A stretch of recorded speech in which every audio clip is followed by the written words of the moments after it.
कांग्रेस प्रवक्ता अरुण श्रीवास्तव ने चुनाव आयोग से शिकायत की। अरुण श्रीवास्तव ने आरोप लगाया कि नरेला विधानसभा में 40 से ज्यादा कार्यकर्ताओं को गिरफ्तार किया गया है।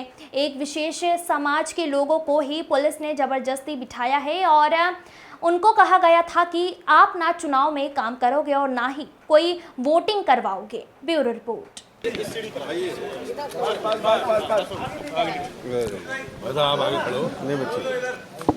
चुनाव चलते हुए आया बाकी कहाँ प्रवीण चुनाव चलते हुए और चुनाव के एक रोज पहले हमारे नरेला विधानसभा में हमारे कम से कम 40 कार्यकर्ताओं को थानों पर बैठा दिया गया और यह बोला गया कि 3 रोज तक आप लोग कुछ मत करो, मतदान मत होने दो।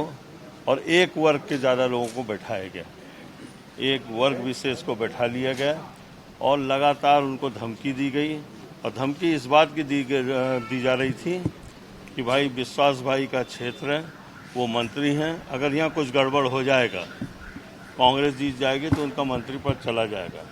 ये बात कौन कर रहा था? एसीपी सुनील श्रीवास्तव, जो उनके रिश्तेदार भी हैं, और वहाँ आतंक मचा के रख दिया।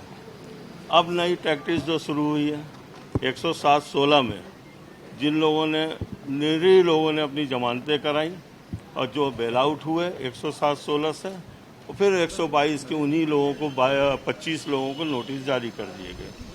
पुलिस परेशान करने की नीयत बना ली है पुलिस ने, और पूरा नरेला विधानसभा क्षेत्र में एक आतंक का वातावरण व्याप्त है।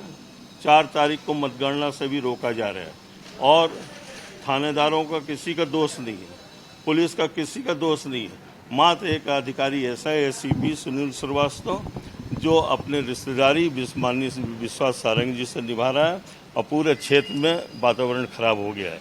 इसको लेते हुए हम लोग आज इलेक्शन कमीशन मुख्य निर्वाचन राजन साहब को, अनुपम राजन साहब को हमने ज्ञापन दिया है। हमारी मांग है कि उस अधिकारी को अगल बगल हमें बस नरेला विधानसभा क्षेत्र की परिसीमा से बाहर कर दिया जाए, जिससे एक आतंक और भय का वातावरण समाप्त हो सके। शिकायत भी की थी इलेक्शन के पहले, उस पर कोई कार्रवाई नहीं हुई थी क्या? नहीं, ये 6 तारीख की बात है। करीब उस समय करीब 35 आदमी थानों में बैठे थे और वो लोग जो थानों में बैठे जो पोलिंग संभाल रहे थे, तो हमने मिश्र साहब के यहाँ गए, हम सभी लोग गए। हमने ये बोला था कि अगर नहीं छोड़ा गया आज तो मैं पूरी मीडिया को बुलाऊंगा और नीचे ही हड़ताल पे बैठूंगा। तो असर ये हुआ कि 15-20 मिनट में सब छोड़ दिए गए, लेकिन उसमें दबिश लगातार एसीपी डाले हुए हैं और एसीपी ने एक अपने खुद का चुनाव बना लिया है कि जैसे नरेला विधानसभा क्षेत्र विश्वास सारंग का ना होकर उनके रिश्तेदार एसीपी श्रीवास्तव। लेकिन अब तो चुनाव खत्म हो गया है, फिर अभी अब मतगणना है। उसके चुनाव के बाद 122 की नोटिस दे दी गई।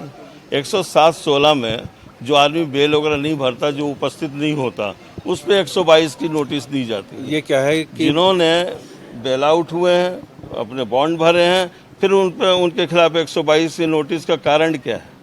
122 की नोटिस जारी का भाई तुम उनसे मिलते रहो, विश्वास जी से मिलते रहो, तो तुम्हारी सब चीज़ें समाप्त होती रहेंगी। एक प्राइवेट लिमिटेड एसीपी ने अपने थानों को प्राइवेट लिमिटेड रूप में कन्वर्ट किया है, उसके खिलाफ हम लोगों ने दिया है। अभी अधिसूचना लागू है चुनाव की, 4 जून तक अधिसूचना लागू रहेगी। रिजल्ट ये अभी जो कहा ना आपने कि चुनाव खत्म हो गया, कार्रवाई क्यों की जा रही है? वो कार्रवाई इसलिए की जा रही है कि ये लोग इम्पोर्टेंट हैं, ये काउंटिंग में भी अपना वो रखते हैं, पूरा तजुर्बा है उनको, तो ये काउंटिंग में ना पहुंचे इस धौस दपट से, और इस काउंटिंग को भी में भी दबाव बनाया जाए, ये किया जा रहा है। लेकिन हमने मांग की है राजन साहब से कि ऐसे अधिकारी को खिलाफ एक्शन होना चाहिए, जिसने चुने हुए जो पार्षद थे उनको, जनप्रतिनिधियों को वोट नहीं डालने दिया, शाम को 6 बजे तक बिठाए रखा, तो इन पर कार्रवाई होना चाहिए, सख्त कार्रवाई होनी चाहिए।